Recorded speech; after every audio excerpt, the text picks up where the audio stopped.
আল্লাহ আমাদেরকে তার সাথে যোগাযোগের একটা সরাসরি লিঙ্ক দিয়েছেন।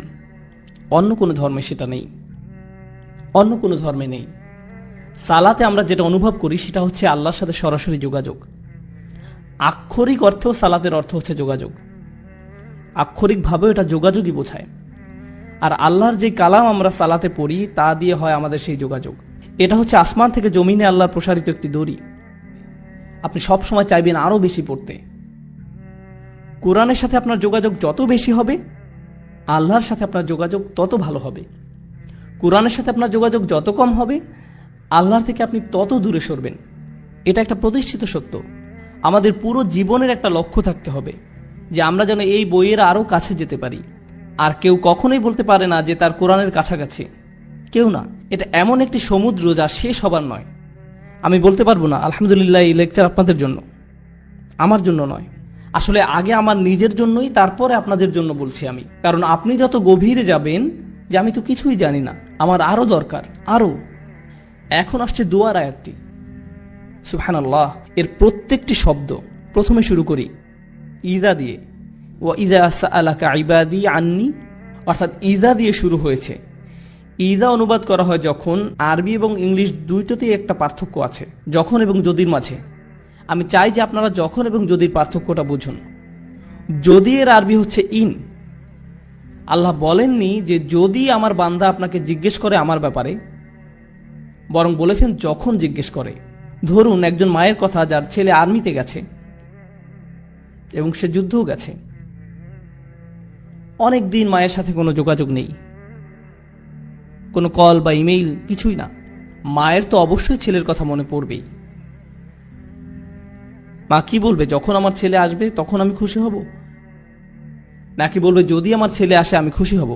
সে বলবে যখন আমার ছেলে আসবে তখন আমি ভালোবাসা বন্ধ করেছো, আমি কখনো তোমাকে ভালোবাসা বন্ধ করিনি। তুমি দূরে সরেছো, আমি সব সময় কাছে ছিলাম। আবার কারিব শব্দটাও, কারিব হচ্ছে ইসমে সিফা, যার অর্থ আমি সব সময় আছি। পুরো বাক্যটা দ্বারা অবশ্যই আমি সব সময় আছি, কাছেই। আমার দাস এটা জানুক। আরেকটা ব্যাপার হচ্ছে আল্লাহর কতগুলো নাম আছে? অন্তত 99টা। কত সুন্দর সুন্দর নাম আল্লাহর। তাই যখন মানুষ জিজ্ঞেস করলো আল্লাহ সম্পর্কে, তখন তাদেরকে আল্লাহর কোন নামটা বলা সবচেয়ে বেশি জরুরি? ওনার কোন গুণটা? যে উনি একদম কাছেই। কেন? কারণ যখন উনি কাছে আছেন, আমাদের জন্য ওনার সাথে কথা বলা সহজ হয়। কেউ যখন দূরে থাকে তখন আমরা তার সাথে কথা বলি না, আর কেউ যখন কাছে থাকে আপনি তার সাথে কথা বলতে পারেন। যখন কেউ কাছে থাকে আপনি তাকে সম্মান করেন। বোঝা গেল? আচ্ছা, এখানের কয়জন বাচ্চা স্কুলে আছে? 4 জন। বাকিরা কি করে? আচ্ছা যাই হোক, যদি আপনি স্কুলে থাকেন আর টিচার ক্লাসরুমের বাইরে দিয়ে হেঁটে যায়, তখন কি আপনার আচরণে কোনো পরিবর্তন আসে নাকি আসে না? মিথ্যা বলবেন না, আপনি এখন মসজিদে আছেন। বাইরে গিয়ে মিথ্যা বলুন। না না, আমি জাস্ট মজা করলাম। যখন টিচার আপনার কাছে থাকে আপনার ব্যবহার একরকম হয়।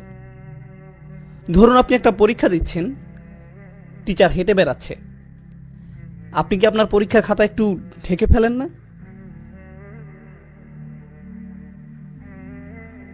এমনকি ছায়া দেখলেও কেঁপে উঠেন। বিশেষত উনি যদি আপনার টেবিলে হাত রাখে আর আপনার খাতার দিকে তাকিয়ে একটু মালাকুল মাউত।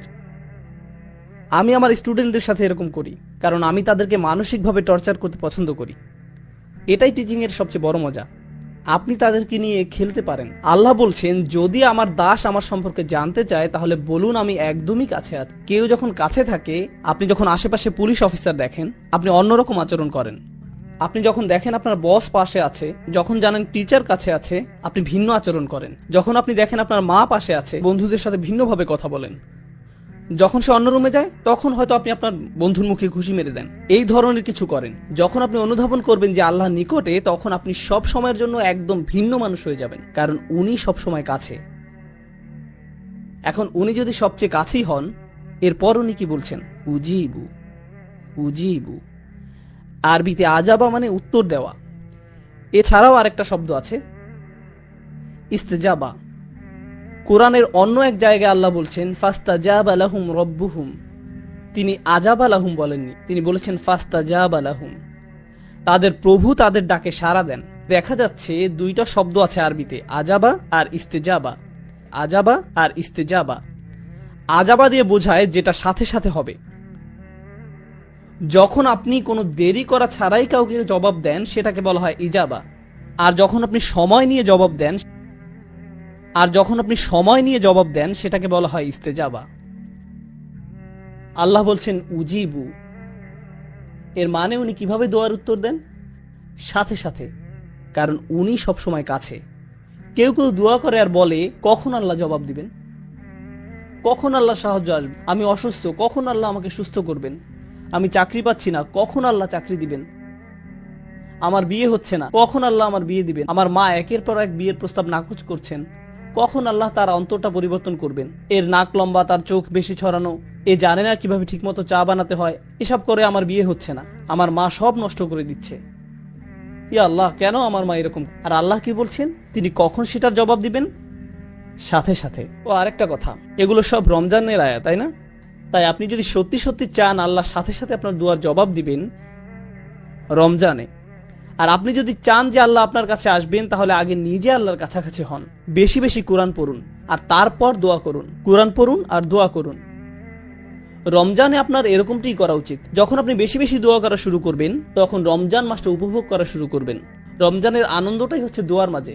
অর্থাৎ উনি বলছেন উজিবু, আমি জবাব, তারপর উনি বলছেন দাওয়াতা দাই। কি শক্তিশালী শব্দ চয়ন। পূর্বে বলেছিলাম কোরআন মজিদে আমি কখন ব্যবহার করা হয়, মনে আছে? অনেক বেশি ভালোবাসা এবং অনেক বেশি রাগ প্রকাশ করার সময়। এখানে কোনটা? অনেক বেশি ভালোবাসা। এখন কার দেওয়ার জবাব দেয়া হয়? আপনি ভাবতে পারেন যে অনেক বেশি দোয়া করে তার। আমি বছরে একবার দুইবার দোয়া করি। যখন আপনার পরীক্ষা থাকে তখন দোয়া করেন ইয়া আল্লাহ আমার পরীক্ষা, আমিন। এখন কার দোয়ার জবাব দেয়া হয়? অথবা গাড়ি চালানোর সময় লাল বাতি অতিক্রম করে গেলেন আর বিশাল জরিমানা দিতে যাচ্ছেন, তখন দোয়া করেন এই বলে ইয়া আল্লাহ ক্যামেরা এবং লাইসেন্স প্লেটের মাঝে কভার সৃষ্টি করে দাও, আমি যেন অথরিটি থেকে কোনো মেসেজ না পাই, ইয়া আল্লাহ। তখন আপনার আল্লাহকে স্মরণ হয়। কেউ যদি অনেকবার দোয়া করে তাহলে দোয়া শব্দটি ব্যবহার হয়, কিন্তু কেউ যদি শুধু একবার দোয়া করে সেটা প্রকাশ করতে ব্যবহার করা হয় দাওয়াতুন। দাওয়াত শব্দটি শেষে তা মারবুতা নির্দেশ করে যে এটা একমাত্র একবার ঘটে। যেমন দরাবায়ের অর্থ হলো প্রহার করা, কিন্তু দরাবাত মানে একবার প্রহার করা। আকালা মানে খাবার, কিন্তু আকালা অর্থ একবারের খাবার। তা মারবুতা এটাকে একবারের জন্য বানিয়ে দেয়। আল্লাহ বলছেন দাওয়াত দাই, প্রার্থনাকারীর একবারের প্রার্থনাতেও আমি সাড়া। লোকটি মাত্র একবারই দোয়া করলো, আল্লাহ বললেন না যে সারা বছর কোথায় ছিলে, তুমি জীবনে কখনো সালাত করনি, মাত্র একবার দোয়া করলে ফাইন্নী করিব, ভুলে যাও যে তোমার ডাকে সাড়া দিব। আপনি যদি কোনো অফিসের কর্মচারী হন আর বছরে মাত্র একবার অফিসের নিজের চেহারা দেখালেন, আপনার চাকরি থাকবে না। তারা বলবে কি আপনি? আমি এখানে চাকরি করি। কখন? আমি গত বছর চাকরি পেয়েছি।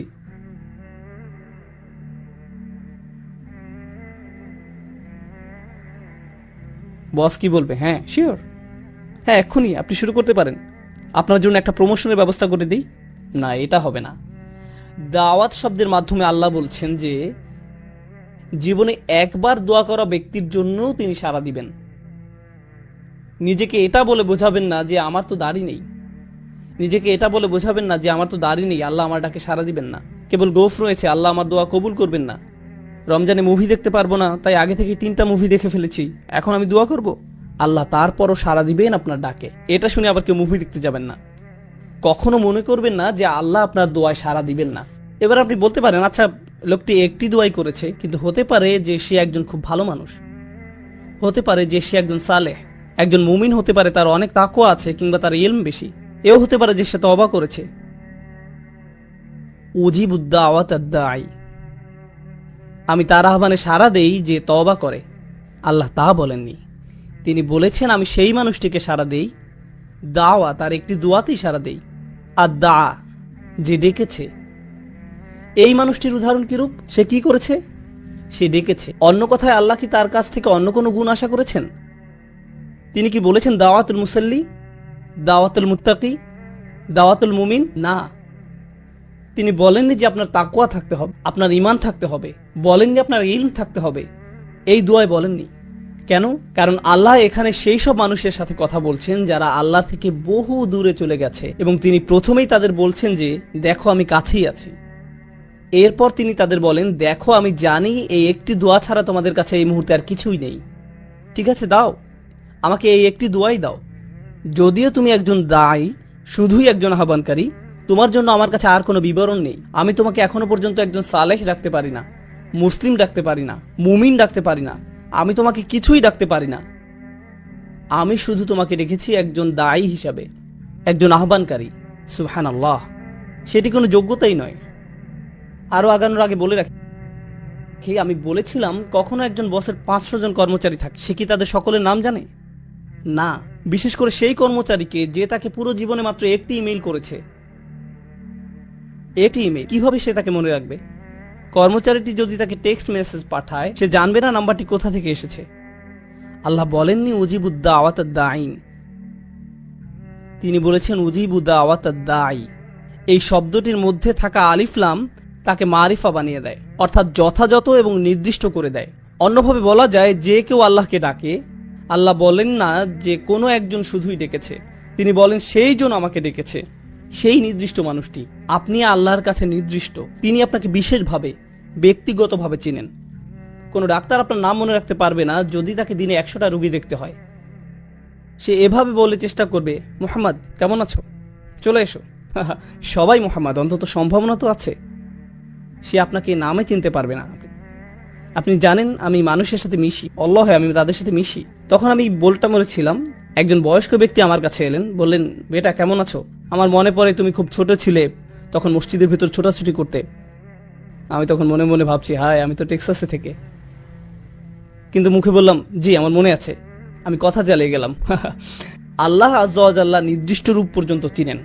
আপনি হয়তো বলবেন কোম্পানির সিইও কিভাবে আমার নাম জানবে? আমি তো শুধুই একজন নিরাপত্তা কর্মী, তার অবস্থান কত উঁচুতে আর আমি কত নিচু পর্যায়ে।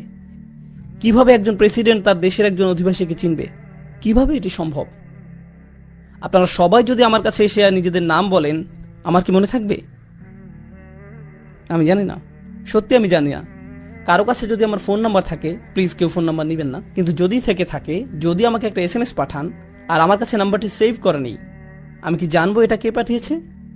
আমি জানবো না কে পাঠিয়েছে। যখন আপনি আল্লাহকে ডাকেন, আল্লাহ বিশেষভাবে আপনাকে জানেন এবং তিনি তৎক্ষণাৎ আপনাকে সাড়া দিতে চান। তিনি আপনার সাথে তখনই নতুন সম্পর্ক শুরু করতে চান। গতকাল যা হয়েছে তা হয়ে গেছে, আজ থেকে শুরু করুন। আপনি আজই মুসলিম হয়ে উঠুন, আজ থেকেই আল্লাহকে ডাকতে থাকুন। উজিবু দাওয়াতাদ দাঈ। এবার যে প্রশ্নটি আপনাদের আগে করেছিলাম, যে সমস্যাটি আপনাদের দিয়েছিলাম, সেটা ছিল যে ধরুন আপনি একজন গুরুত্বপূর্ণ মানুষের সাথে দেখা করতে চান, সেটি কার শিডিউল হবে, আপনার নাকি গুরুত্বপূর্ণ ব্যক্তির? গুরুত্বপূর্ণ ব্যক্তিটির শিক্ষামন্ত্রীর সাথে দেখা করতে চাইলে আপনি তার মন্ত্রণালয়ে হেঁটে গিয়ে তাকে বলবেন না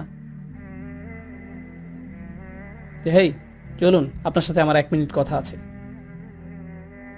আমি ডিসিতে গিয়ে বলবো না যে ওবামার সাথে আমার পিৎজার স্লাইস খাওয়া প্রয়োজন। আপনি এমনি এমনি প্রেসিডেন্টের কাছে যেতে পারবেন না।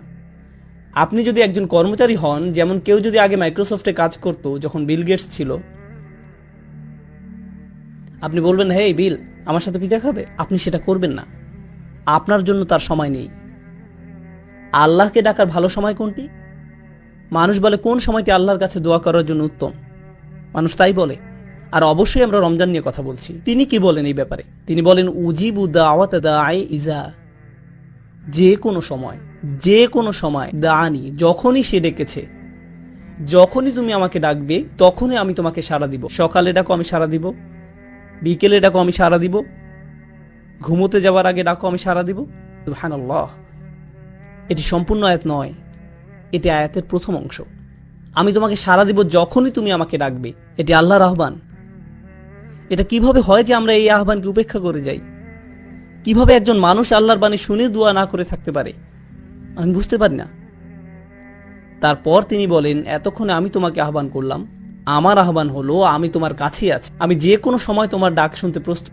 যদিও তুমি একবার দোয়া করো, তারপরও আমি তোমার কথা শুনবো। দোয়া ছাড়া তোমার আর কোনো ইসলামিক গুণ না থাকলেও আমি তা শুনবো।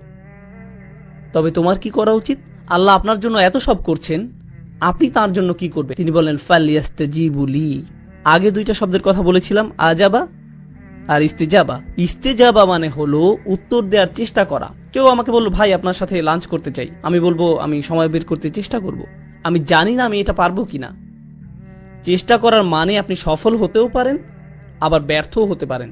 আল্লাহ বলেন ফালিয়াস্তাজিবু লি, তাদের অন্তত আমাকে সাড়া দেওয়ার চেষ্টা করা উচিত। তোমরা আমার কাছে কিছু জিনিস চাইছো, আল্লাহ বলেন তোমরা আমার কাছে ভালো চাকরি চাইছো, স্বাস্থ্য কামনা করছো, তোমাদের সন্তানদের নিরাপদে রাখতে বলছো, তোমাদের বাবা মায়ের জন্য আমার কাছে চাইছো, একটা বাড়ি চাইছো, তোমরা আমার কাছে সব কিছু চাইছো। আমিও তোমাদের কাছে কিছু আশা করছি। আমার চাওয়া বিষয়গুলোর ব্যাপারে তোমরা কি করবে? ফালিয়াস্তাজিবু লি, তাদের উচিত আমার ডাকে সাড়া দেয়া, তাদের উচিত আমাকে সাড়া দেয়া। এখন ব্যাপারটি হলো ফাতিহায়, সূরাতুল ফাতিহা, আমরা আল্লাহর কাছে কি চাই কেউ জানেন? আমরা চাই পথ প্রদর্শন, কিন্তু আল্লাহ আমাদের কাছে কি চান? ইবাদাহ। ইয়াকা নাবুদু ওয়া ইয়াকা নাস্তাইন। নাস্তাইন মানে আমরা সাহায্য চাই, কিন্তু আল্লাহর কাছে কিছু চাইবার আগে আমরা তার জন্য কি করব? আমরা তার জন্য কি করব? ইয়াকা নাবুদু, তিনি আমাদের জন্য কি করবেন? ইস্তিআনা, তিনি আমাদের সাহায্য করবেন। তাহলে আপনি আল্লাহর জন্য কি করবেন সেটা প্রথমে আসা উচিত, আর দ্বিতীয়ত আসবে আপনি নিজের জন্য যা চান। কিন্তু রমজানের এই আয়াতগুলোতে তিনি বলেন আমি তোমাকে সাড়া দিব যখনই তুমি আমাকে ডাকবে। এরপরে তিনি বলেন তোমার উচিত আমাকে সাড়া দেয়া। তিনি বলেননি আমাকে সাড়া দিলে পরে আমি তোমাকে সাড়া দিব। সুবহানাল্লাহ। এমনকি তিনি নিজেকে দ্বিতীয় পজিশনে রেখেছেন, এবং এই আয়াতে প্রথমে রেখেছেন আপনাকে আর আমাকে, তিনি নিজেকে রেখেছেন দ্বিতীয় পজিশনে। ফালিয়াস্তাজিবু লি, তাদের উচিত আমার প্রতি সাড়া দেয়া, খাঁটে ঈমান আনা, আমাকে প্রকৃত রূপে বিশ্বাস করা তাদের উচিত। লাআল্লাহুম ইয়ারশুদুন, যাতে তারা সরল পথে পরিচালিত হতে পারে, তারা যেন নিজেদের বদলে নিতে পারে। সুবহানাল্লাহ। রমজানের এই কিছু আয়াত আপনাকে পরিবর্তন করে দিতে পারে, রমজান সম্পর্কে আপনার দৃষ্টিভঙ্গি সম্পূর্ণ বদলে দিতে পারে। আমরা যদি এই কয়েকটি আয়াতই শুধু অনুধাবন করি, এদের প্রতিফলন ঘটাই, তবে কোরআনের সাথে, দোয়ার সাথে, আল্লাহর সাথে আপনার যে সম্পর্ক তৈরি হবে তা রমজানের পরবর্তীকালীন সময়ের জন্যও সম্পূর্ণ হয়ে যাবে। এই সকল জিনিস আপনার অন্তরে গেঁথে দিতে হবে। যার একটি ছিল যেটি নিয়ে আমরা আলোচনা শুরু করেছিলাম, আর তা হলো অন্ধকার রাতে আগুন জ্বালানোর উপমা। আজ আমি এর সাথে আরও কিছু বিষয় যোগ করব, এবং ইনশাল্লাহ তারপর দ্বিতীয় উপমা নিয়ে আমাদের আলোচনাও সম্পন্ন করার চেষ্টা করব, যার বিষয়বস্তু হলো একটি অন্ধকার রাত এবং কেউ তা অতিক্রম করছে বৃষ্টির মধ্যে, প্রবল বৃষ্টির মধ্যে। এবং আমরা দেখব এই দুটি উপমা থেকে আমরা কি শিখতে পারি। আমি মনে করি এই উপমাগুলোতে অধিক সময় দেওয়া গুরুত্বপূর্ণ, কারণ এই দুটি কোরআনের অত্যন্ত গুরুত্বপূর্ণ ধারণা। আলো ও অন্ধকারের মধ্যকার দ্বন্দ্ব আসলে কোরআন জুড়ে বারবার আলোচিত একটি বিষয়। আর এই একই চিত্রকল্প, যদিও এই প্রথম এটি উত্থাপিত হচ্ছে, কিন্তু এই চিত্রকল্পটি পরবর্তীতে সমগ্র কোরআনে বিভিন্ন প্রসঙ্গে বহুবার ব্যবহৃত হয়েছে। আমি আপনাদের দেখাবো কিভাবে এটি কোরআনে ব্যবহৃত হয়েছে। গত পর্বে আমি আপনাদের বলেছিলাম যে আরবি ভাষায় মাসাল হলো এক প্রকার প্রবাদ প্রবচনের মতো। এটি শুধুমাত্র একটি উপমা নয়, এটা একটা প্রবাদের মতো। সাধারণ কথাবার্তায় আপনি কিভাবে প্রবাদ ব্যবহার করেন, একটি পরিস্থিতি সৃষ্টি হয়, আর তা আপনাকে একটি প্রবাদের কথা মনে করিয়ে দেয়। একই ধরনের আরেকটি পরিস্থিতি চলে আসে, আর সেই প্রবাদটি আপনার মনে ভেসে ওঠে। তাই আল্লাহ প্রদত্ত এই চিত্রকল্প হলো মাসাল, যা বারবার মনের পর্দায় ভেসে আসার কথা। এটাই এর উদ্দেশ্য। তারপর সমগ্র কোরআন জুড়ে আল্লাহ যখন আলো ও অন্ধকারের কথা বলছেন, তখন প্রতিবারই তা যেন এই চিত্রকল্পের দিকেই ফিরে আসে যখন এই প্রসঙ্গটি আসে। এটা কোরআনের এক ধরনের শিক্ষণ পদ্ধতি যে কোরআনের সূরাগুলো জুড়ে আলো ও অন্ধকারকে এরকম কৌশলগতভাবে ব্যবহার করা হয়েছে, আর আমরা তা একটু পরেই আলোচনা করব। দ্বিতীয় বিষয়টি ইনশাআল্লাহ, যেহেতু এখন আমি সমগ্র কোরআন জুড়ে ব্যবহৃত বিষয় নিয়ে কথা বলছি, আল্লাহর হেদায়েত অর্থাৎ কোরআনকে বর্ণনা করতে কোরআন জুড়ে আরেকটি চিত্র ব্যবহৃত হয়েছে। ক্রমাগত ব্যবহৃত একটি চিত্র হলো আলো, ক্রমাগত ব্যবহৃত অপর চিত্রটি হলো বৃষ্টি। তো আল্লাহ কোরআনের প্রভাব এবং কোরআনের উৎস বর্ণনা করতে বৃষ্টির উপমাকে ব্যবহার করেছেন। কোরআন আকাশ থেকে এসেছে, বৃষ্টিও আসে আকাশ থেকে। কোরআন মৃত হৃদয়গুলোতে জীবন দেয়, বৃষ্টিও মৃত জীবনে প্রাণ সঞ্চার করে। পানি পবিত্র এবং তা পবিত্রকারী, কোরআনও পবিত্র এবং তা পবিত্রকারী, তাই না? তাই একটি সংযোগ রয়েছে পানি, বিশেষত বৃষ্টির পানি এবং আল্লাহর বাণী ও তা কিভাবে নাজিল হয়েছে এর মধ্যে। আর পানি নেমে আসে মাটি যদি উর্বর হয় এবং ভেতরে যদি সুস্থ বীজ থাকে, বীজটি বেড়ে উঠবে। কিন্তু মাটি যদি কলুষিত হয় আর তার ভেতরে কোনো জীবন না থাকে, তাতে শুধু শুকনো ময়লা, খড়কুটা এবং নুড়িও পাথরের মতো জিনিস থাকে, তাহলে পানি সেখানে ফেনাই সৃষ্টি করবে, আর সেই পানি তখন প্রবাহিত হয়ে চলে যাবে, মাটিতে প্রবেশ করবে না। এটা শুধু বন্যার সৃষ্টি করবে। আর এই চিত্রটিও কোরআনে দেওয়া হয়েছে। فسالت أودية بقدرها فاحتمل السيل زبدا رابيا। এই চিত্রটিও কোরআনে দেওয়া হয়েছে। সূরা রদে আল্লাহ বর্ণনা করছেন, আনজালা মিনাস সামা ইমা, আল্লাহ আকাশ থেকে পানি নাজিল করেছেন। আর মূলত আল্লাহ যা বর্ণনা করেছেন তা হল উপত্যকায় প্লাবন শুরু হলো। বিষয়টি কৌতূহল জাগ্রতকারী, কারণ কোরআনও নাজিল হয়েছিল মক্কা উপত্যকায়। আর এত বেশি কোরআন নাজিল হচ্ছিল যে এটাকে বন্যার সাথে তুলনা করা হচ্ছে। আপনি পছন্দ করেন বা না করেন, আপনি কোরআন শুনছেন, এর সংস্পর্শে আসছেন। আর কেউ কেউ ছিলেন উর্বর মাটির মতো, কোরআন তাদের ভেতরে প্রবেশ করেছিল এবং তাদের হৃদয়ে পথিত হয়েছিল। তারা তা গ্রহণ করেছিলেন এবং অন্যরা প্রত্যাখ্যান করেছিল। আর তারা ছিল সেই ফেনার মতো, সেই খড়কুটার মতো, বন্যা এসে যাকে ভাসিয়ে নিয়ে যায়। তো আল্লাহ সেই উপমাটিও দিয়েছেন, আর তা বৃষ্টির পানির উপমা। তো আমরা দেখব প্রথমবারের মতো বৃষ্টি এবং আলো আধারের উল্লেখ করা হয়েছে এই সূরাতে, যা পরবর্তী সব আলোচনার জন্য ক্ষেত্র তৈরি করেছে। আর তাতে কিছু অনন্য দিকও রয়েছে। এখন আরেকটি ধারণা যা আমি মনে করি সত্যিই গুরুত্বপূর্ণ। আমি মনে করি এই প্রথম চিত্রটি মাসালুহুম কামাসালিল্লাযী ইসতাওকাদা নারা, কেউ একজন অন্ধকারে আগুন জ্বালালো। এটি খুবই সংক্ষিপ্ত একটি চিত্র, কিন্তু এই চিত্রটি আসলে রাসূল সাল্লাল্লাহু আলাইহি ওয়াসাল্লামের সমগ্র সিরাহকে চমৎকারভাবে এক কথায় প্রকাশ করেছে। কারণ রাসূল সাল্লাল্লাহু আলাইহি ওয়াসাল্লাম এসেছিলেন এমন এক স্থানে যা ছিল অন্ধকারের অতল গহ্বরে নিমজ্জিত। তারা অনেক অনেক শতাব্দী ধরে অন্ধকারে নিমজ্জিত ছিল। তাদের কাছে অনেক অনেক শতাব্দী ধরে কোনো নবী আসেননি। সভ্যতা, প্রযুক্তি, অবকাঠামোর দিক থেকেও তারা ছিল পিছিয়ে। তারা রোমানদের চেয়ে কয়েক শতাব্দী পিছিয়ে ছিল। পারস্য সাম্রাজ্য, ভারতীয় সাম্রাজ্য বা চীনা সাম্রাজ্যের চেয়েও বহু শতাব্দী পিছিয়ে ছিল। বিশ্বের অন্যান্য সাম্রাজ্য এগিয়ে যাচ্ছিল, আর আরবরা তখনও ছিল প্রধানত বেদুইন। তাদের মধ্যে সর্বোত্তম ছিল তারাই যারা কাফেলা নিয়ে বাণিজ্যে যেত, তাই না? সেটাই ছিল সর্বোত্তম দৃষ্টান্ত। সুতরাং এটা ছিল বিশ্বের অত্যন্ত অন্ধকারচ্ছন্ন একটা স্থান, এমন স্থান যাকে বিশ্ব মূলত ভুলেই গিয়েছিল। তখন একটি স্ফুলিঙ্গ জ্বলে উঠল সেই অন্ধকারের মাঝেই, এবং সেই স্ফুলিঙ্গটি শেষ পর্যন্ত গোটা বিশ্বকে আলোকিত করল। আর সেটাই হলো কোরআনের আগমন, তাই না? সুতরাং সংক্ষিপ্ত এই একটি চিত্রই আসলে ধারণ করে আছে ঘটে যাওয়া বিষয়গুলো। আল্লাহু মুতিম্মু নূরিহি, আল্লাহ তার আলোকে পরিপূর্ণ করবেন। আল্লাহ যখন বলেছেন ফালাম্মা আদাআত মা হাওলাহু, আগুন যখন তার চারপাশ আলোকিত করল, সেই চারপাশেই শেষ পর্যন্ত গোটা পৃথিবীতে রূপ নিল। আর এখন গোটা বিশ্বই আল্লাহর নূর দ্বারা পরিবেষ্টিত হয়ে আছে। লা ইলাহা ইল্লাল্লাহর অনুসারীদের আপনি বিশ্বের সর্বপ্রান্তে পাবেন। এখন সমগ্র কোরআন জুড়ে আলো এবং অন্ধকারের আলোচনার প্রসঙ্গটি আসছে। আমি এক নজরে এই বিষয়টি আপনাদের সামনে উপস্থাপন করছি। আমি এটাকে কোরআনের ক্রমানুসারে নয়, বরং শ্রোতাদের ক্রমানুসারে ভাগ করেছি। আমি আপনাদের বলেছি যে এই সূরার একাধিক শ্রোতা রয়েছে, আর সেই শ্রোতাদের মধ্যে একটি দল হলো ইহুদি ও খ্রিস্টান সম্প্রদায়, আহলে কিতাব। তো আসুন দেখি আল্লাহ কিভাবে আহলে কিতাবের সাথে আলো ও অন্ধকারের বিষয়ে কথা বলেছেন। পাশাপাশি এই চিত্রটিও মাথায় রাখতে হবে। এই অনুশীলনীর মূল উদ্দেশ্য হলো আপনাদের নিজেদের মনে এই সচেতনতাকে তাজা রাখা যে এই আলো প্রজ্বলিত হলো, চারপাশ আলোকিত করলো, আর পথহারা লোকেরা এখন এমন কাউকে খুঁজে পাবে যে তাদেরকে অন্ধকার রাস্তায় পথ দেখাতে পারবে।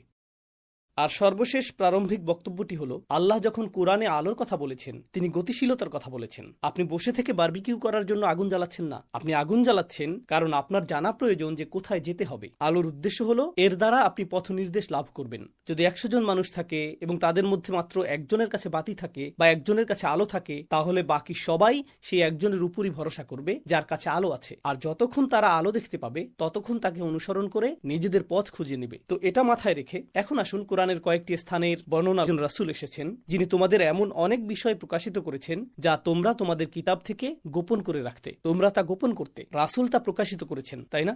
প্রসঙ্গক্রমে আপনি যখন কিছু জানেন কিন্তু উচ্চারণ করছেন না, আপনি তা গোপন করছেন। একে বলে প্রকাশ না করার মিথ্যা।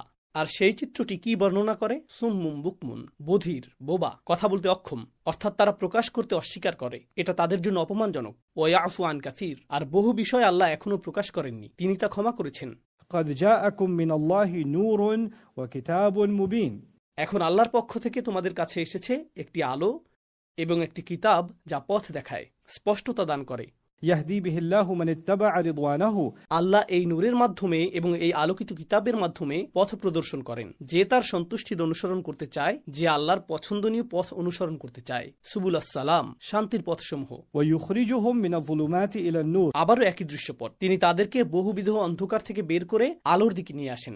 স্মরণ করে দেখুন, আলোটি জ্বালানো হয়েছিল, আপনাদের এর দিকে আসার কথা ছিল, কিছু মানুষ এর থেকে দূরে যেতে চায়, আর আল্লাহ বলেন এর উদ্দেশ্য ছিল যাতে তিনি আপনাকে অন্ধকার সমূহ থেকে বের করে আলোতে আনতে পারেন। بإذنه ويهديهم إلى صراط مستقيم দুর্ভাগ্যবশত এখানে এর বিপরীতটা ঘটছে, তাই না? অতারাকাহুম ফি যুলুমাতিল লা ইউবসিরুন, তিনি তাদেরকে সেই অন্ধকার সমূহে ছেড়ে দিয়েছেন যেখানে তারা দেখতে পায় না। কিন্তু আলোর উদ্দেশ্য ছিল যাতে তারা অন্ধকার ত্যাগ করে তারা অনুসরণ করবে সেই রাসূল, সেই নবী, সেই নিরক্ষর নবীকে, যার কথা তারা লিখিত অবস্থায় পেয়েছে নিজেদের কাছে সংরক্ষিত তাওরাত ও ইনজিলে। يأمرهم بالمعروف وينهاهم عن المنكر তিনি তাদেরকে ভালো কাজের নির্দেশ দিবেন, তিনি তাদের মন্দ কাজ থেকে বিরত রাখবেন, ويحل لهم الطيبات তিনি তাদের জন্য হালাল করবেন পবিত্র বস্তুসমূহ, ويحرم عليهم الخبائث আর তিনি তাদের জন্য হারাম করবেন অপবিত্র বস্তুসমূহ, ويضع عنهم إصرهم والأغلال التي كانت عليهم এবং তিনি সরিয়ে দেবেন তাদের থেকে তাদের বোঝা ও শৃঙ্খলসমূহ যা তাদের উপরে ছিল। فالذين آمنوا به সুতরাং এটা হলো তাওরাত। আর মূসা আলাইহিসসালাম তার সম্প্রদায়কে বলেছেন, মুহাম্মদ সাল্লাল্লাহু আলাইহি সাল্লামের জন্য প্রস্তুত হও, কারণ বর্ণনাটি ছিল সেই নিরক্ষর নবী যিনি আসবেন, যার উল্লেখ তাওরাত ও ইনজিলে রয়েছে। তিনি তাদের শিক্ষা দিবেন, তিনি তাদের জন্য ভালো জিনিস হালাল করবেন, তিনি তাদের জন্য অপবিত্র জিনিস হারাম করবেন, যা একটি অত্যন্ত তাৎপর্যপূর্ণ বক্তব্য। অন্য সময় আমরা এই বিষয়ে বিস্তারিত কথা বলবো যে আল্লাহ যা হালাল করেছেন তা অবশ্যই ভালো, তা অবশ্যই ভালো ও পবিত্র হতে হবে, তা হালাল হবার এটাই একমাত্র কারণ। আর আল্লাহ যা হারাম করেছেন তা হারাম হতেই হবে, কারণ তা অপবিত্র। কারণ يحل لهم الطيبات ويحرم عليهم الخبائث সুতরাং আপনি হারামের মধ্যে অপবিত্রতা দেখতে পান বা না পান, এতে অপবিত্রতা রয়েছে, এজন্যই সেটা হারাম। আর যখন কিছু হালাল হয় তখন কিছু আসে যায় না সমাজ তা পছন্দ করে কিনা বা সংস্কৃতির সাথে তা মিলে কিনা, অথবা কেউ ভাবতে পারে যে এটা রাজনৈতিকভাবে অগ্রহণযোগ্য। যে যাই মনে করুক এর মধ্যে ভালো আছে, যদিও সমাজ এর ভালো দিকটি দেখতে চায় না। আল্লাহ যদি তা হালাল করে থাকেন এর মধ্যে ভালো রয়েছে এবং তা পবিত্র, তাই না? বর্তমানে যা ঘটছে তা হলো অপবিত্রকে ভালো দেখানো হচ্ছে আর হালালকে খারাপ দেখানো হচ্ছে, তাই না? এরপর আপনাকে হালাল কিছু করার কারণে অপরাধ বোধে ভুগতে বাধ্য করা হচ্ছে, আবার হারাম কিছু করার কারণে তারা আপনাকে নিয়ে গর্ব করছে, ওহ তুমি এখন স্বাধীন, তুমি এখন মুক্ত, হ্যাঁ জাহান্নামে যাওয়ার জন্য মুক্ত।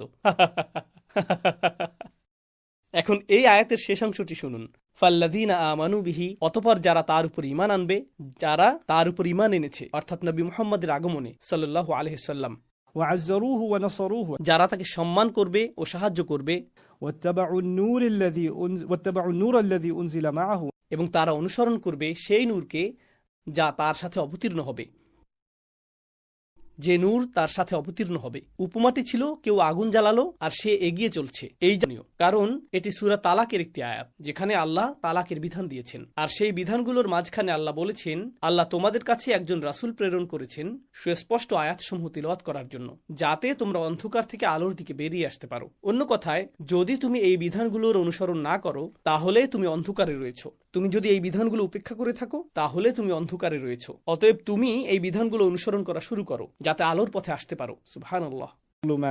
সূরা হাদীদে মুসলিমদের সম্বোধন করে তিনি বলছেন, তিনি তার বান্দার উপর সুস্পষ্ট নিদর্শনসমূহ নাজিল করেছেন যাতে তিনি তোমাদেরকে সকল অন্ধকার থেকে আলোতে নিয়ে আসতে পারেন।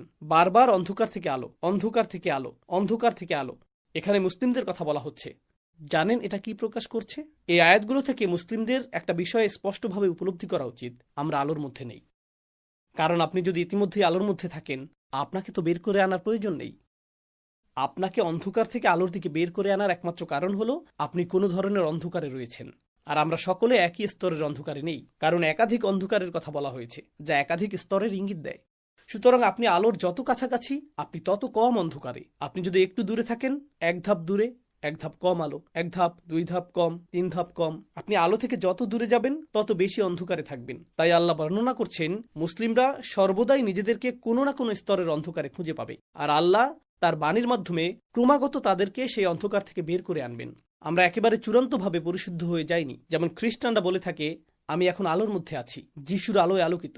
না না না, তুমি পৌঁছাওনি, আমি পৌঁছে গেছি। না, তুমি পৌঁছাওনি।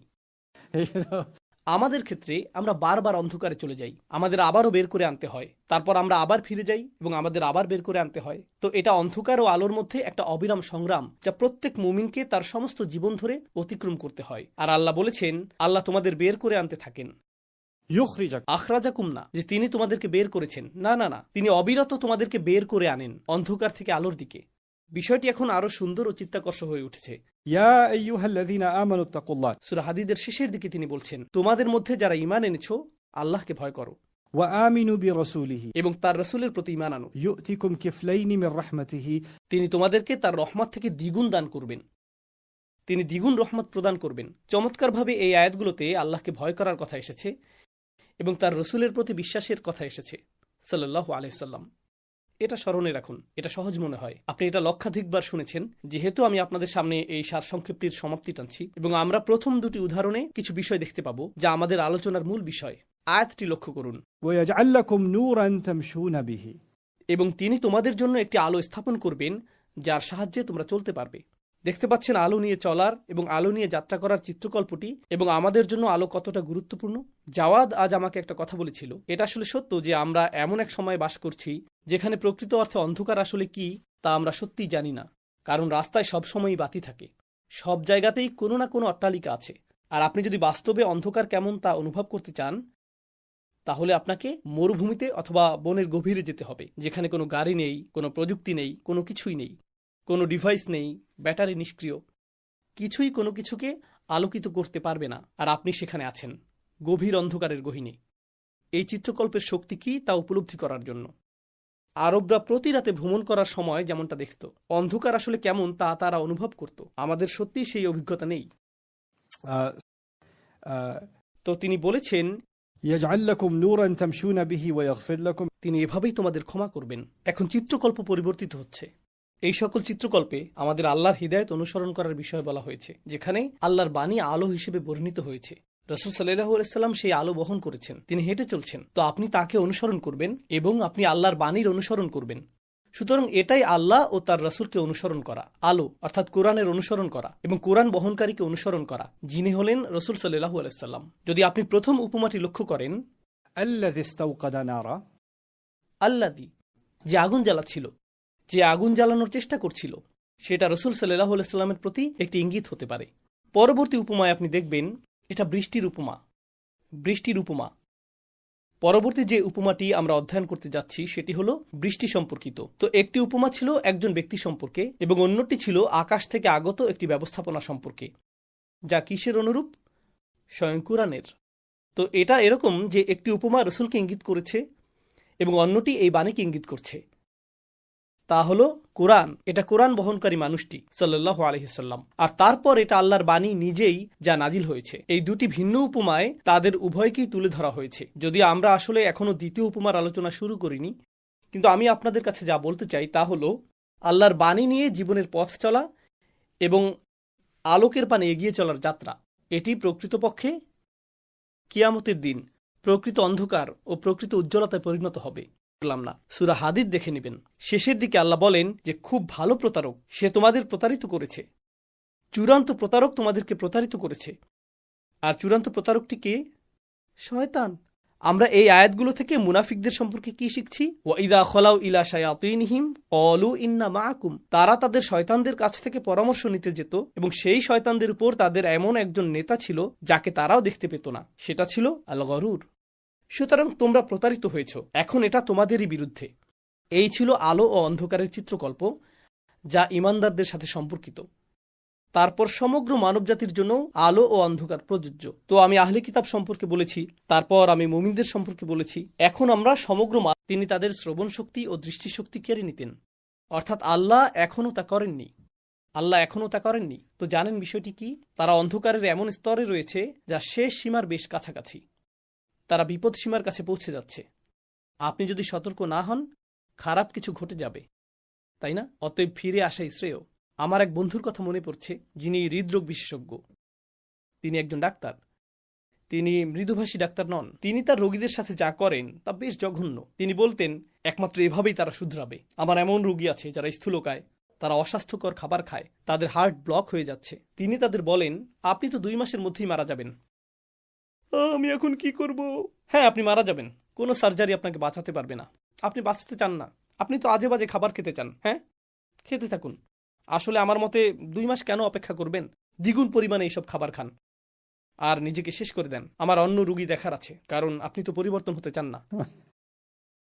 ঠিক আছে, ঠিক আছে, ঠিক আছে, আমাকে বলুন কি করতে হবে। না না না, আমি বলবো না কি করতে হবে, কারণ আপনি তো শুনতে চান না, আপনি তো মরতে চান। দেখুন, আমি আপনাকে সাহায্য করতে পারবো না, কারণ আমি আপনাকে গর্ত থেকে বের করে আনার চেষ্টা করছি, আর আপনি যে গতিতে আপনাকে বের করতে চাই তার চেয়ে দ্রুত গতিতে আপনি গর্তটি খুঁড়ছেন। তো আপনি এগিয়ে যান আর নিজেকে শেষ করে দিন, পরকালে আবার দেখা হবে। ঠিক আছে, ঠিক আছে, আমি বদলে যাব। আল্লাহ মুনাফিকদের উদ্দেশ্যে বলছেন, যদি তোমরা এভাবে চালিয়ে যাও তোমাদের সাথে এটাই ঘটবে। ولهم عذاب أليم بما كانوا يكذبون। তো এখন আমি আপনাদেরকে দ্বিতীয় উপমাটিতে নিয়ে যাব, যা আসলেই শক্তিশালী। أو كصيب من السماء। অথবা আকাশ থেকে নিখুঁত বৃষ্টি। ব্যঙ্গাত্মক ভাষা সয়িব। আরবিতে সয়িব শব্দ এসেছে সওবুন থেকে, আর আরবিতে সওবুন হলো এমন বৃষ্টি যা নিখুঁত। إذا كان بقدر ما ينفع। ইমাম রাগিব আল আসফাহানি বলেন, সওব হলো বৃষ্টি, তা এমন পরিমাণে আসে যা আসলে উপকারী। এটি সঠিক পরিমাণের বৃষ্টি। এটা কৌতূহল জাগ্রতকারী যে আল্লাহ সওবুন শব্দটি ব্যবহার করেছেন, যদিও এটি একটি নেতিবাচক উপমা। তার ব্যবহৃত এই শব্দটি দিয়ে একেবারে সঠিক পরিমাণ বোঝায়। অনেক মুফাসসির বৃষ্টির এই উপমাটি সম্পর্কে বলেছেন যে এর দ্বারা আল্লাহ কোরআনকে বুঝিয়েছেন। আমি আসলে একমত। আমি বিশ্বাস করি যে এটি কোরআনকে ইঙ্গিত করেছে, কারণ প্রথম উপমাটি রাসূল সম্পর্কে সাল্লাল্লাহু আলাইহি সাল্লাম, আর দ্বিতীয় উপমাটি কোরআন সম্পর্কে। আর এখানেও 2 ধরনের সমস্যা রয়েছে। কিছু লোকের কোরআন নিয়ে কোনো সমস্যা নেই, তারা এমনকি কোরআন নিয়ে চিন্তাও করতে চায় না, কারণ তাদের সমস্যা কেন তা আমাদের কারো কাছে এলো না, কেন তা মদিনার কোনো ব্যক্তির কাছে এলো না, কেন আমরা মক্কার কোনো ব্যক্তির অনুসরণ করব।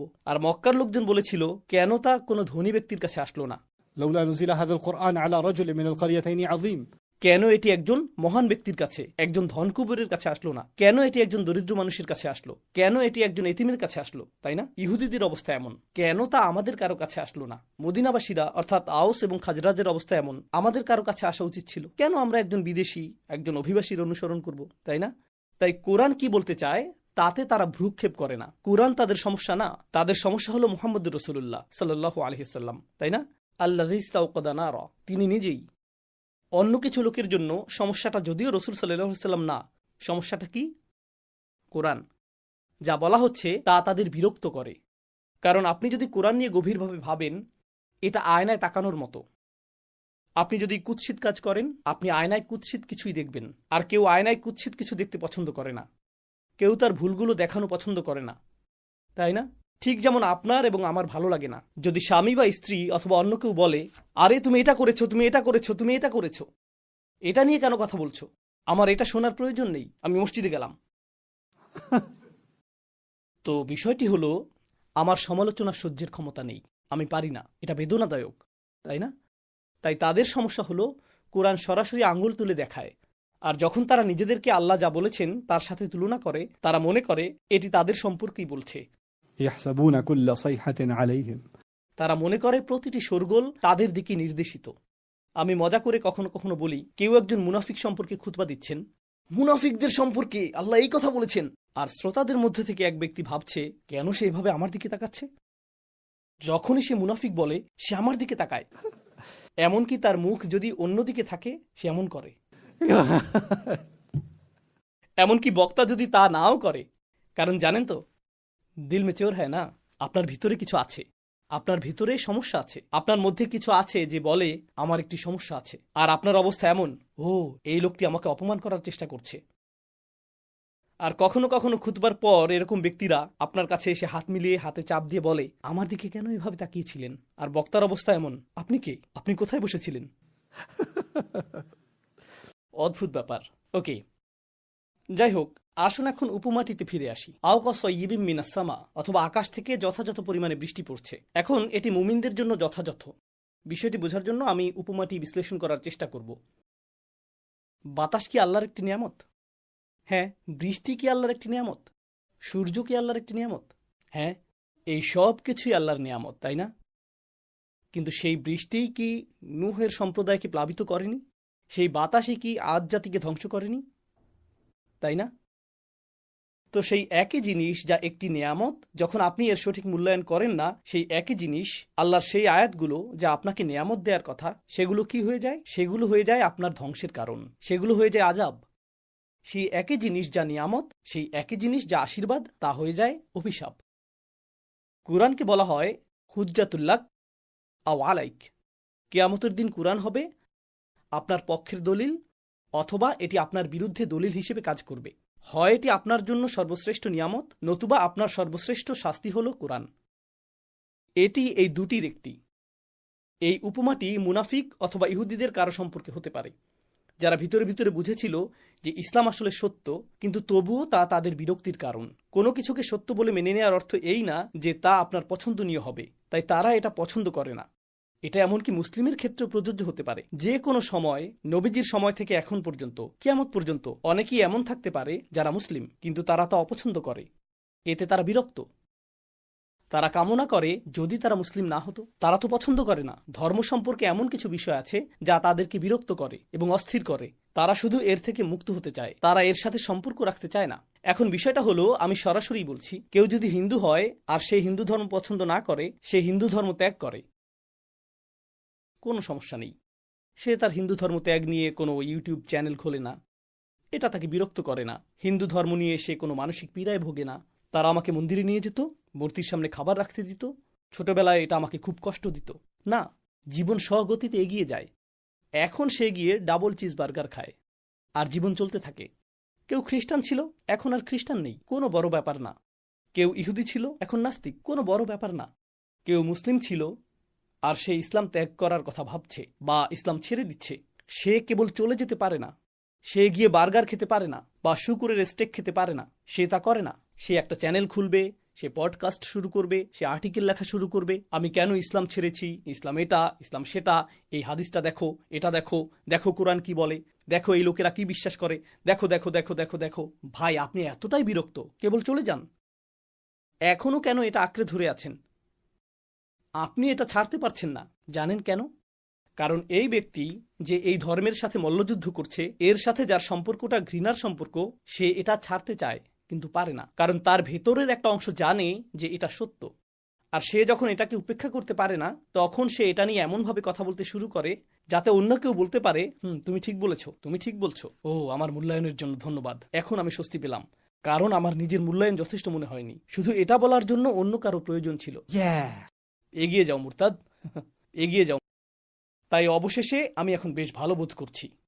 অথবা সে সরাসরি ইসলাম ছেড়ে বেরিয়ে না আসলেও, যদি সে ধর্মত্যাগ নাও করে, সে ধর্মের মধ্যেই আছে কিন্তু ধর্মকে পছন্দ করে না, তখন প্রতিটি আয়োজনে, প্রতিটি ইফতার অনুষ্ঠানে সে বলে, ইসলামে কিছু বৈপরীত্য আছে, আমি জানি না, বুঝতে পারি না।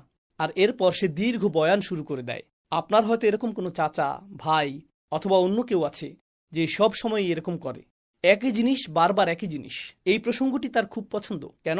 কারণ সে বোধ করে যে এই বিরক্তি প্রকাশের মাধ্যমে তার এই মনোভাবের যথাযথ মূল্যায়ন হবে। এটাই সেই চিত্র। এটাকে এভাবে চিন্তা করুন, এটাই সেই ব্যক্তির চিত্র। ভেতরে গিয়ে বৃষ্টি এড়ানোর যার সুযোগ আছে, তবুও সে বাইরে থাকে।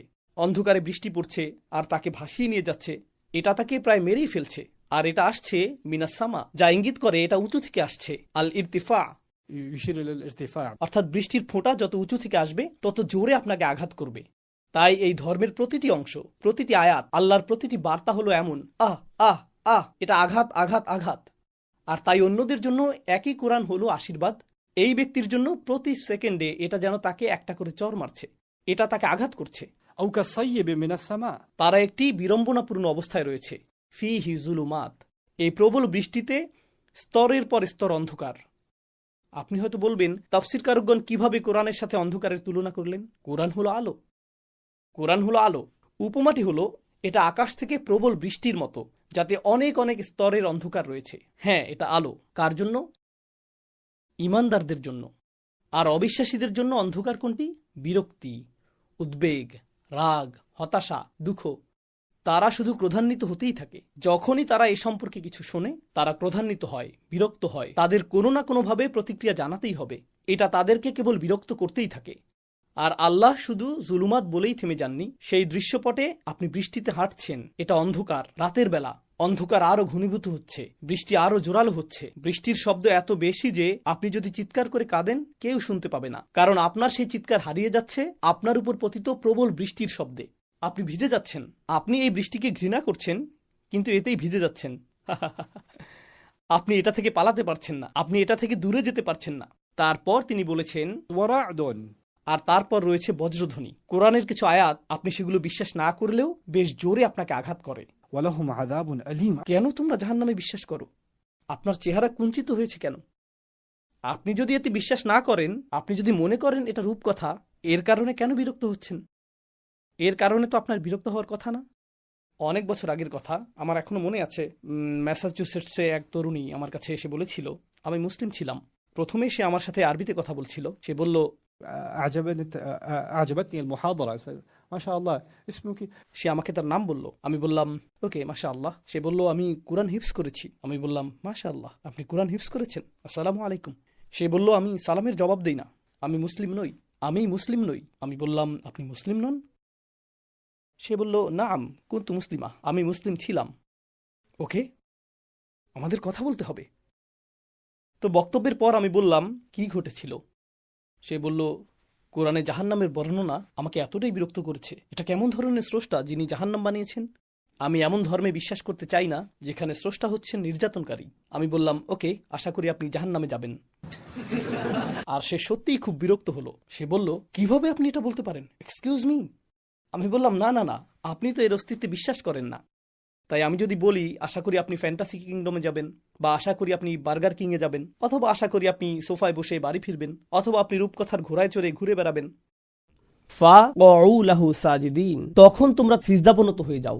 আল কোরআনে যদি সিজদার উল্লেখ নিয়ে অধ্যয়ন করেন, সমগ্র কোরআনে যদি অনুসন্ধান চালান যে কোথায় আল্লাহ সিজদা নিয়ে কথা বলেছেন, সিজদা নিয়ে কথা বলেছেন তখন যখন বিস্ময়কর কিছু ঘটে, যখন কোনো মিরাকল ঘটে, যখন জাদুকরেরা দেখল যে মুসা আলাইহিস সালামের লাঠি সাপে পরিণত হয়ে গেল এবং খেয়ে ফেলল। মা ইয়াফিকুন, তারা যা কিছু বানিয়েছিল তার সব কিছু তারা নিজেদের আর থামিয়ে রাখতে পারেনি, তারা সিজদায় অবনত হয়ে গেল। যখন খ্রিস্টানরা রাসূল সাল্লাল্লাহু আলাইহি সাল্লামের সাথে সাক্ষাৎ করতে এলো, তারা কোরআনের তিলাওয়াত শুনল। তারা আ'য়ুনুহুম তাফিদু মিনাদ দাম'i, তুমি দেখবে তাদের চোখ অশ্রুতে ভেসে যাচ্ছে। ইয়াখিরুনা লিল আযকানি সুজদা, তখন তারা সিজদায় লুটিয়ে পড়ে, কারণ তারা কোরআনের অলৌকিকতায় এতটাই অভিভূত হয়ে পড়েছিল। রাসূল সাল্লাল্লাহু আলাইহি সাল্লামের সিরাতও একটি ঘটনা আছে। কাফিররা শুনছিল, তারা কোরআনে বিশ্বাস করে না, তবুও তারা শুনছিল। আনজারতুকুম সাইকাতান মিসলা সাইকাতি আদিম ওয়া সামুদ, যখন আয়াত অবতীর্ণ হলো, আমি তোমাদের বজ্রপাতে ধ্বংস হওয়ার সতর্ক করছি, আজ সামুদ জাতির নিকট আসা বজ্রপাতের ন্যায়। তারা নিজেদের থামিয়ে রাখতে পারেনি, তারা সিজদায় লুটিয়ে পড়ে। কোরআন বারবার বর্ণনা করছে, যখন বিহবল কিছু ঘটে, যখন অবিশ্বাস্য কিছু ঘটে, যা আল্লাহ ঘটান আর যা কেবল আল্লাহর পক্ষেই ঘটানো সম্ভব, তখন মানুষ আল্লাহর শক্তিমত্তাকে এতটাই উপলব্ধি করে যে তাদের উভয় হাঁটু ভাঁজ হয়ে যায়, অহংকার ধূলিসাৎ হয়ে যায়, আর এই কপাল যা আমাদের অহমিকা বহন করে মাটিতে লুটিয়ে পড়ে। ঐতিহাসিকভাবে সকল সংস্কৃতিতে এই কপাল হলো দাম্ভিকতার জায়গা। এজন্য রাজারা কপালে মুকুট পরেন, কবজিতে না। এখনকার সময় অবশ্য মানুষ উচ্চ স্ট্যাটাসের চিহ্ন হিসেবে হাতে দামি ঘড়ি পরে, কিন্তু ঐতিহাসিকভাবে সকল সংস্কৃতিতে অহংকার প্রকাশের স্থান কোনটি? কপাল। যা কপালে পরা হয়, পাগড়ি কপালে পরা হয়, মুকুট কপালে পরা হয়, এর মাধ্যমে আপনার পদমর্যাদা প্রকাশ পায়। আজকের দুনিয়াতেও এমন কিছু দেশ আছে যেখানে নির্দিষ্ট ধরনের পাগড়ি আছে, যেটা শুধু স্থানীয়দের জন্য নির্ধারিত। আপনি যদি পরেন, ঝামেলায় পড়ে যাবেন। আপনি অন্য রঙেরটা পরতে পারবেন, কিন্তু তাদের রঙেরটা পরতে পারবেন না। এটা তাদের রং। এই কপাল আমাদের গৌরব প্রকাশের স্থান, আমাদের সামাজিক পদমর্যাদা প্রদর্শনের স্থান। এই সমস্ত কিছু মাটি হয়ে যায় যখন আপনি আল্লাহর ক্ষমতা উপলব্ধি করতে পারেন, তখন সাথে সাথে সিজদায় লুটিয়ে পড়েন। কোরআন এই ব্যাপারটাই বারবার তুলে ধরেছে। আল্লাহ এখানে সমস্ত ফেরেশতাদের নিকট দাবি জানাচ্ছেন। ফেরেশতাদের একটা ব্যাপার মনে রাখা গুরুত্বপূর্ণ, ফেরেশতারা যে শুধু দৃশ্যমান বাস্তবতা দেখতে পায় তাই নয়, তারা তো অদৃশ্য জগতের এক সৃষ্টি, যা আমাদের নিকট অদৃশ্য, যেমন আল্লাহর আরশ। আমাদের নিকট যা অদৃশ্য, যেমন জিন জাতি। আমাদের নিকট যা অদৃশ্য, যেমন মহাবিশ্বের গোপন বিষয়। এর অনেক কিছুই ফেরেশতারা দেখতে পান। তারা আকাশগুলোর ভিতর দিয়ে ভ্রমণ করেন। তো আমরা হয়তো একটি পর্বত দেখে চমৎকৃত হয়ে যাই, বা সমুদ্র দেখে, বা ঝর্ণা দেখে। দৃশ্যমান জগৎ আমাদের অভিভূত করে ফেলে। কেউ যখন মহাবিশ্ব নিয়ে অধ্যয়ন করে আর ইলেকট্রন মাইক্রোস্কোপ দিয়ে দেখে, তারা দৃশ্যমান মহাবিশ্বের বিশালতা দেখে হতভম্ব হয়ে যায়। ভাবতে পারেন, দৃশ্যমান মহাবিশ্বের সাথে সাথে যারা অদৃশ্য জগৎ দেখছেন, আল্লাহ যা করেন তা দেখে কতটা অভিভূত তারা। উপরন্তু তারা আল্লাহর সাথে যোগাযোগ করতে পারেন। আল্লাহ সরাসরি ফেরেশতাদের সাথে কথা বলেন, তাদের আল্লাহর সাথে উভয় দিক থেকে যোগাযোগ আছে। আর আল্লাহ তাদেরকে বলছেন, এই সৃষ্টিটি এতই বিস্ময়কর যে সুবিশাল মহাবিশ্ব তিনি সৃষ্টি করেছেন, যত কিছু তিনি রেখেছেন, এই অত্যাশ্চর্য দৃশ্যমান এবং অদৃশ্য কাউন, তিনি বলছেন এই সব কিছুর মাঝে এই একটি সৃষ্টি এতই শক্তিশালী যে তোমাদের প্রত্যেকেরই বিস্ময় অভিভূত হয়ে যাওয়া উচিত তিনি যেভাবে আদমকে সৃষ্টি করেছেন তা দেখে, যে তোমরা সিজদায় লুটিয়ে পড়ো, তোমাদের হতভম্ব হয়ে যাওয়া উচিত আল্লাহর এই অত্যাশ্চর্য সৃষ্টি দেখে, হতভম্ব হয়ে যাওয়া উচিত। এবং এর ফলে আল্লাহর সকল ফেরেশতা ফাসাজাদাল মালাইকাতু কুল্লুহুম আজমাউন, তাদের সবাই একসাথে সিজদায় লুটিয়ে পড়ল। ব্যাপারটা হলো, যখন মূসা আলাইহিস সালামের লাঠি দিয়ে মিরাকল ঘটল, তখন কয়েকজন জাদুকর সিজদায় লুটিয়ে গেল। যখন কিছু মানুষ কোরআন শুনল, কিছু অবিশ্বাসী সিজদায় পড়ে গেল, বা কিছু খ্রিস্টান সিজদায় পড়ে গেল। আপনি কিছু মানুষের সিজদায় পড়ে যাওয়ার উল্লেখ পাবেন, কিন্তু এই ঘটনায় আপনি পাচ্ছেন আল্লাহ যত ফেরেশতা সৃষ্টি করেছেন সকলকে সিজদায় পড়ে যাওয়ার আদেশ দেওয়া হয়। কি বিশাল এক মিরাকল, কি বিস্ময়কর এক ব্যাপার ছিল আদম আলাইহিস সালামের সৃষ্টি, কতটা শক্তিশালী এই সৃষ্টি। যদি এটা নিয়ে গভীরভাবে ভেবে দেখেন, আবার বলছি, আদম আলাইহিস সালামকে এখনো সৃষ্টি করা হয়নি, এটা ছিল শুধু ঘোষণা। কেন তোমরা এতটা অবাক হয়ে পড়বে? কেন তোমরা এতটা বিস্ময়ভূত হয়ে পড়বে? কোন কারণে এই সিজদা? কেন তারা তাদের চেহারা নত করে দিবে? ঠিক এই তিনটা জিনিসের কারণে। ইন্নী খালিকুম বাশারুম মিন তিন ফাইযা সাওয়াইতুহু ওয়া নাফাখতু ফীহি মির রূহ, এরপর এসেছে ফা, এটি হলো ফা সাবাবিয়া, অর্থাৎ সেই জন্য বা সেই অনুসারে সিজদায় পড়ে যাওয়া। ফা এখানে সাবাবিয়া হতে পারে। এ মতে তোমরা তার সামনে সিজদায় পড়ে যাও। এখন এই ঘোষণাটি জারি করা হলো, আমরা জানি ইবলীসও ঘোষণাটি শুনল। সে যদি এই ঘোষণা শুনে থাকে, সেও জানে আদমকে সৃষ্টি করা হয়েছে তিনটি জিনিসের সমন্বয়ে। আমি বারবার তিনটি জিনিসের কথা উল্লেখ করছি, কারণ যেন এটা আপনাদের মাথায় একেবারে বদ্ধমূল হয়ে যায়। তিনটি জিনিস, তিনটি জিনিস, তিনটি জিনিস। আর আমরা জানি আল্লাহ আমাদের বলছেন, যখন সে সিজদা করতে অস্বীকৃতি জানালো, সে আল্লাহর দিকে ফিরে এভাবে বলেনি, খলাকতানি মিন নারিন ওয়া খলাকতাহু মিন তিনিন ওয়া সাওয়াইতাহু ওয়া নাফাখতা ফীহি মির রূহিকা। সে এটা বলেনি। সে শুধু বলেছিল, আপনি আমাকে আগুন থেকে সৃষ্টি করেছেন, তাকে কাদা থেকে সৃষ্টি করেছেন। এটা শুধু তিনটা বিষয়ের একটা মাত্র। আরো দুইটি জিনিস তো বাকি আছে। সে বাকি দুইটা সম্পর্কেও সে জানতো। সে তাসবিয়াহ তথা মানুষের ভারসাম্য সম্পর্কে জানতো। সে মানুষের ভেতরে ফুঁকে দেওয়া রূহ সম্পর্কেও জানতো। কিন্তু ইবলীস আল্লাহর নিকট অভিযোগ করার সময় এমনভাবে অভিযোগ করলো যেন বাকি দুইটা সম্পর্কে সে অজ্ঞ। কিন্তু সে জানে, তার পূর্ণ জ্ঞান। আমার জীবনে বহুদিন ধরে আমি লেকচার দিয়ে আসছি, আর বক্তব্য চলাকালে শ্রোতারা নিজেদের মধ্যে কথা বললেও আমি বক্তব্য দিতে অভ্যস্ত। তাছাড়া আমি আরো একটা বিষয়ে অভ্যস্ত হয়ে পড়েছি, সেটা হলো আমরা মুসলিমরা মাশাআল্লাহ কখনো কখনো আমরা ভদ্রতার ভালো কোনো পরিচয় দিতে পারি না। মানুষ জুমার খুতবার সময় কথা বলতে পারলে লেকচারের সময় কথা বলা তো তেমন কোনো বিষয়ই না। তবে একটা কৌশল আছে যা হয়তো আপনাদের উপকারে আসতে পারে। আপনি যখন কাউকে অযথা কথা বলতে দেখবেন, তাদের দিকে তাকাবেন। আপনি কাউকে অযথা কথা বলতে দেখলে শুধু তাদের দিকে তাকাবেন। বোনেরা, আপনাদের স্বামীরা দেরি করে বাসায় ফিরলে আপনারা যেভাবে তাকান, ঠিক সেভাবে তাকিয়ে থাকবেন। আপনারা এভাবে তাকানোতে অভ্যস্ত। ভাইয়েরা, আপনারা হাস্যকর কিছু দেখলে যেভাবে তাকান, সেভাবে তাকাবেন। আপনি দেখবেন খুব তাড়াতাড়ি সব শান্ত হয়ে গেছে।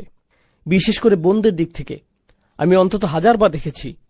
এটা আসলেই ভালো কাজ করে।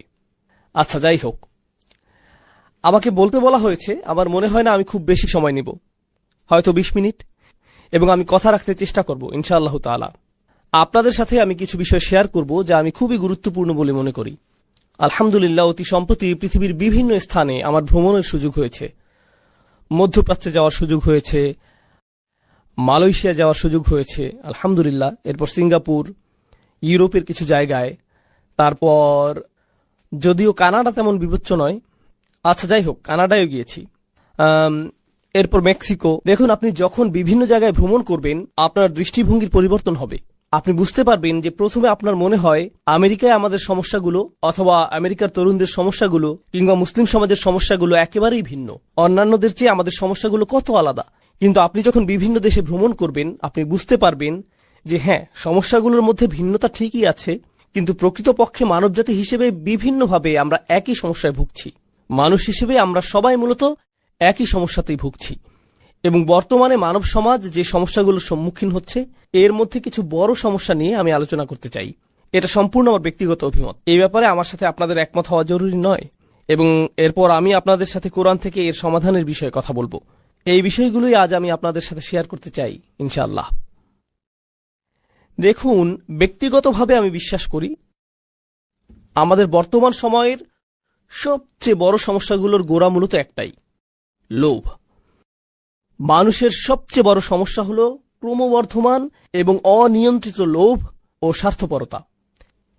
এই লোভ আমাদেরকে এমন দিকে নিয়ে যাচ্ছে, যেমন ধরুন ব্যবসা বাণিজ্যের ক্ষেত্রে এই লোভ বড় বড় প্রতিষ্ঠানগুলোকে এমন একটা পরিস্থিতিতে নিয়ে গেছে তারা শুধু লাভের কথাই চিন্তা করে, আর বছরের পর বছর কিভাবে তাদের ব্যবসার আয় বৃদ্ধি করবে সেই চিন্তা করে। এবং এমনটা করতে গিয়ে সমুদ্রের একটা সম্পূর্ণ অংশ কি ধ্বংস হয়ে যাচ্ছে, নাকি একটা পুরো গ্রাম উজাড় হয়ে যাচ্ছে, নাকি এর মাধ্যমে পাহাড় ধ্বংস হয়ে যাচ্ছে, অথবা এটি শুধু পরিবেশের গঠনগত ক্ষতি করছে তাই নয়, বরং সমগ্র পৃথিবীর সামাজিক এবং অর্থনৈতিক পরিবেশের ক্ষতি করছে, তারা এসবের কোনো কিছুই তোয়াক্কা করছে না, কারণ দিন শেষে এর মাধ্যমে তারা লাভ করতে পারছে। তাহলে পৃথিবীর সমস্ত দুর্নীতির একটা বড় অংশ, রাজনৈতিক দুর্নীতি বলেন বা পরিবেশগত দুর্নীতি, যা খুবই আশঙ্কাজনক, তাই না? এই সব কিছুর মূল কারণ হচ্ছে অনিয়ন্ত্রিত, লাগামহীন এবং অপ্রতিরোধ্য লোভ। এটাই মূল কারণ। আমি ব্যক্তিগতভাবে বিশ্বাস করি এটাই বর্তমান বিশ্বের অনেক অনেক অনেক সমস্যার কেন্দ্রবিন্দু। আপনি যদি লোভ সম্পর্কে কোরআন থেকে গবেষণা করেন, আপনি দেখবেন আল্লাহ আযজা জাল্লা বেশ স্পষ্ট ভঙ্গিতে এর বর্ণনা দিয়েছেন। তিনি বলছেন, অমাইয়ুকা শুহ্হা নাফসিহি ফাউলাইকা হুমুল মুফলিহুন।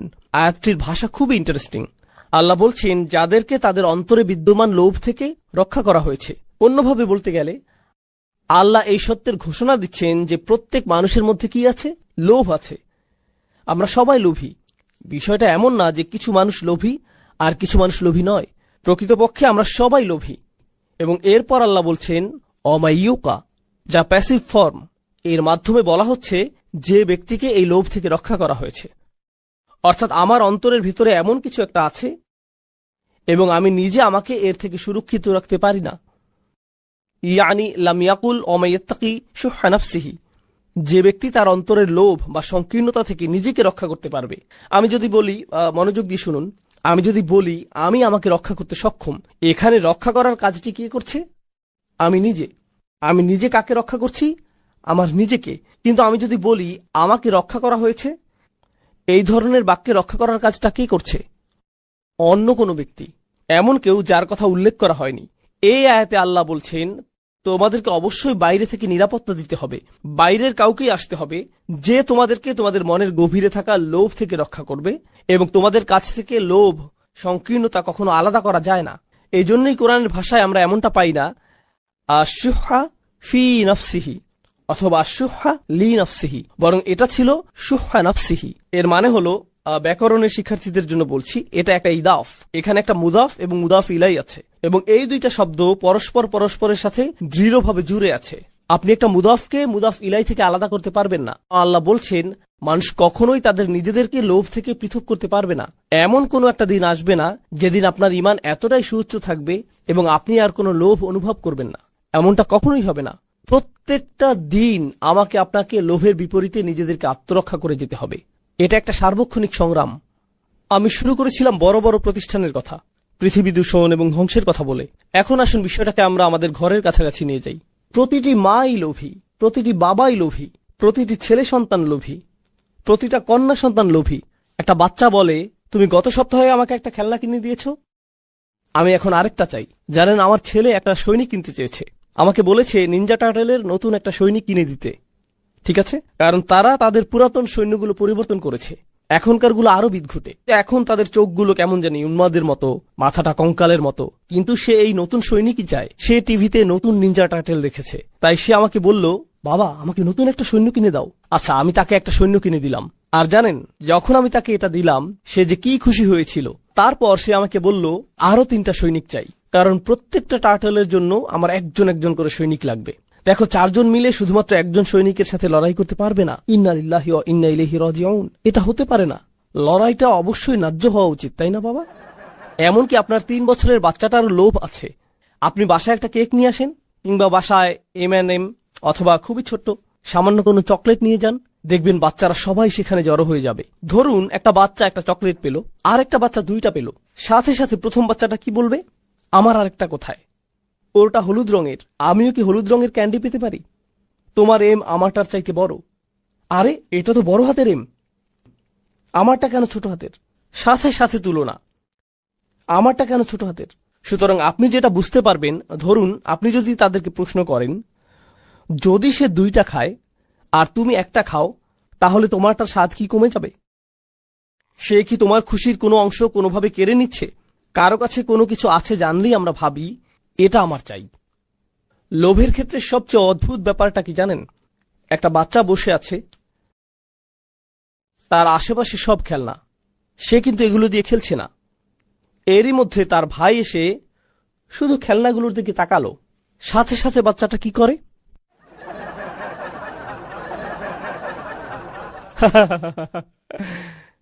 সাথে সাথে সাথে সাথে আপনি অন্যের সামনে নিজেরটা দখলে নিতে চান, আর যখন সামনে কেউ থাকে না, আপনি আপনার জিনিসকে অত পাত্তাই দেন না।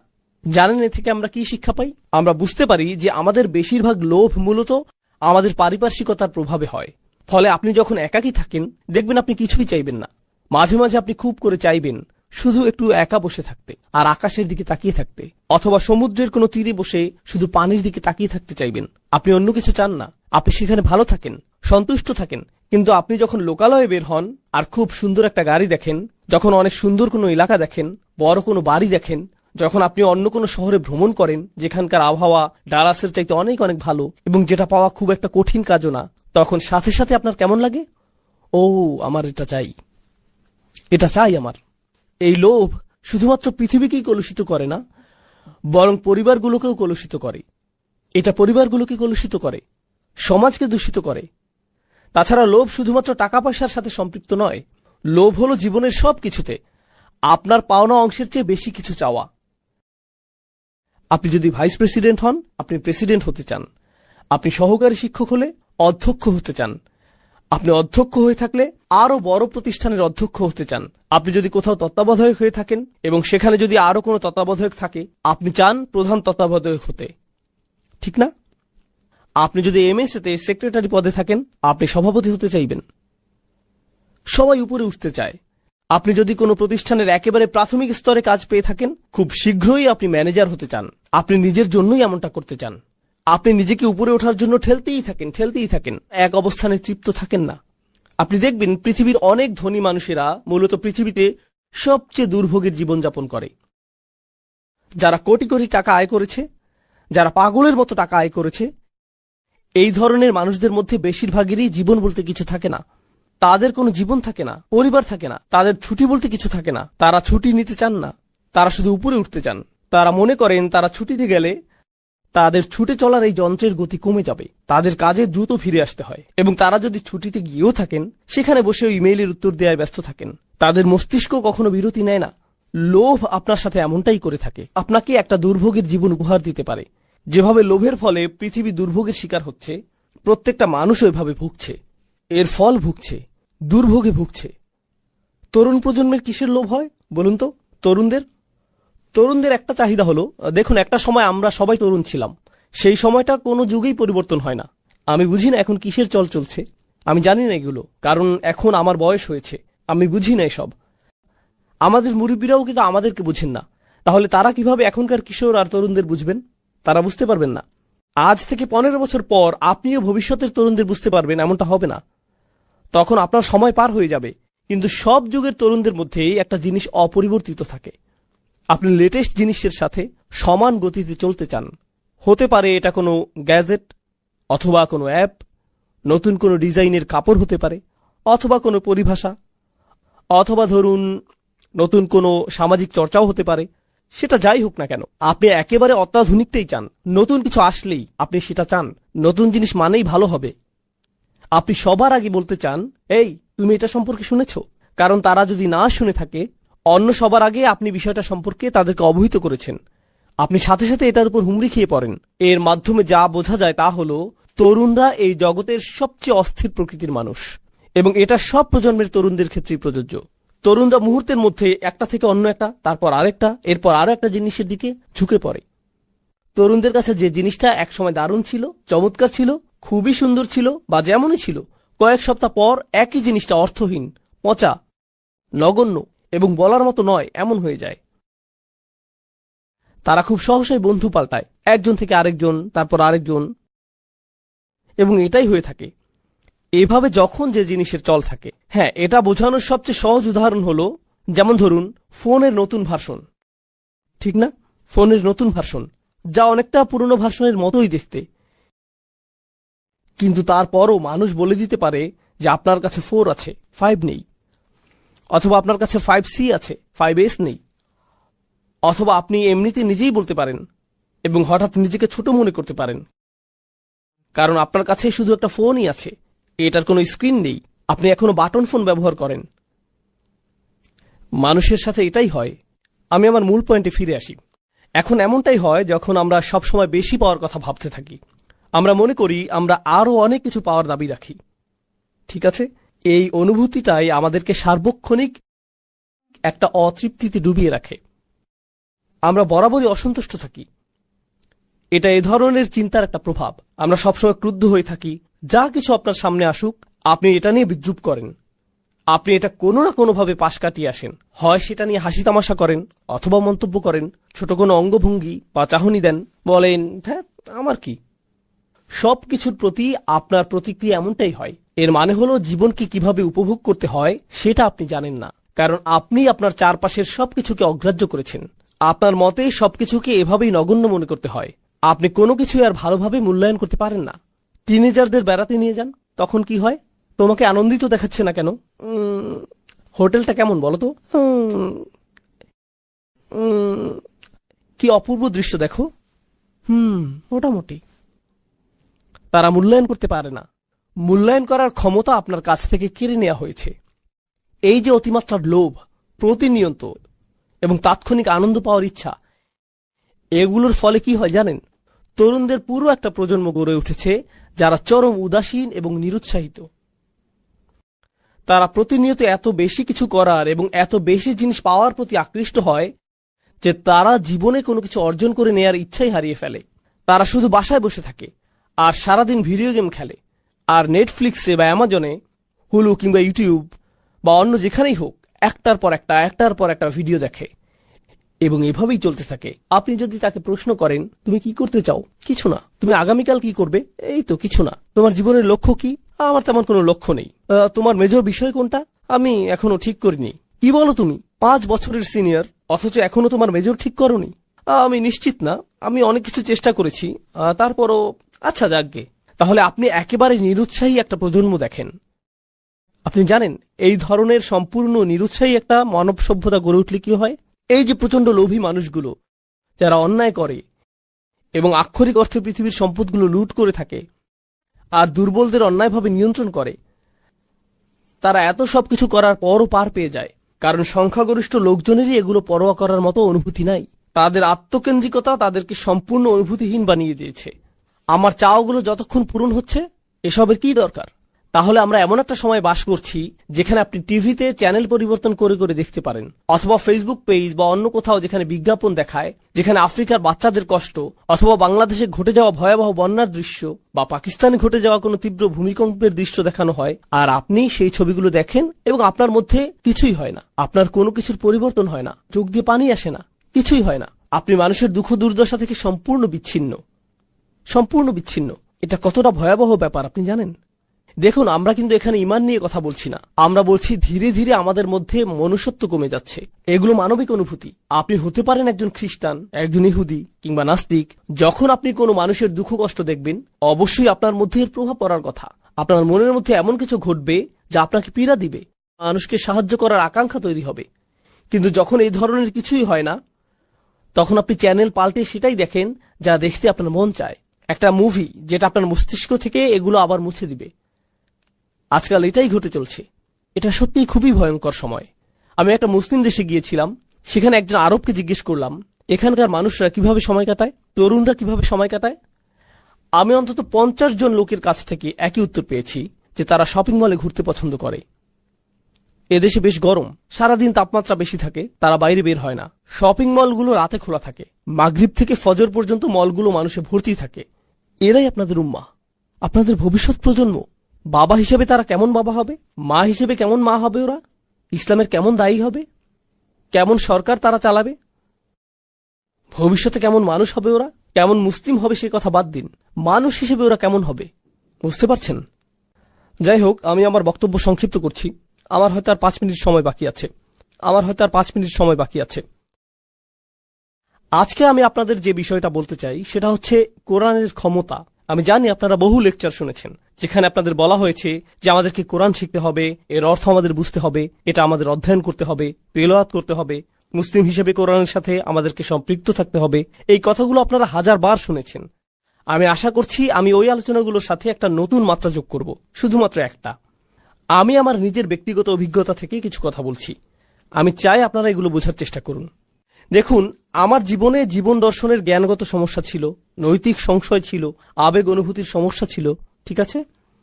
আমাদের সবার জীবনে কখনো না কখনো আবেগ অনুভূতির দ্বন্দ্ব থাকে, সবারই কখনো না কখনো অস্তিত্ব নিয়ে চিন্তার সংকট থাকে, জ্ঞান বিচক্ষণতার সংকট থাকে, কিংবা কোনো না কোনোভাবে আর্থিক সংকট থাকে।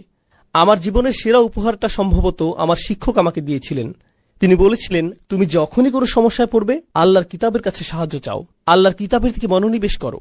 দেখুন, আরবি শেখার জন্য আমার অনুপ্রেরণা কিংবা তাফসীর অধ্যয়নের জন্য আমার অনুপ্রেরণা কখনোই কোরআনের জ্ঞান অর্জন করা ছিল না। জ্ঞান অর্জন করা আমার মূল উদ্দেশ্য ছিল না, এটা এখনো আমার মূল উদ্দেশ্য নয়।